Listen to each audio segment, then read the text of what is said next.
ऊपर ligaments are located at ऊपर ligaments कोठारे हमें देखा पाइबा ऊपर लिगामेंट ए ऑप्शन रे एब्डोमेन बी ऑप्शन रे ब्रेस्ट सी ऑप्शन रे नी जॉइंट डी ऑप्शन रे शोल्डर जॉइंट ए ऊपर ligament generally also called as कौन कहबा ताकू suspensory suspensory suspensory ligaments of breast ligaments of breast कहबा ओके ब्रेस्ट को जो लिगामेंट ओके कौन करी थाए कैरी करी थाए ताको हमें कहूछु कूपर्स लिगामेंट कहबा कौन कहबा कूपर्स लिगामेंट कहबा जनरली को प्रकार connective tissue fibrous connective tissue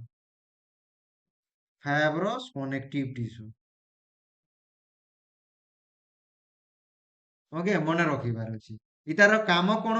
structural integrity of the shape of the breast को मेंटेन करी रखि थाए ओके मन रखि दी वेरी वेरी इंपोर्टेंट वन आउ नी जॉइंट रे को अछि ता माने anterior cruciate ligament okay posterior cruciate ligament कोन कहबा cruciate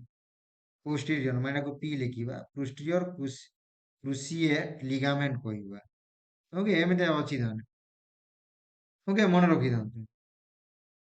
शोल्डर जॉइंट रे तो हमें लिगामेंट नुहे किंतु लिगामेंट रो काम होला टू स्टेबलाइज द जॉइंट मन रखि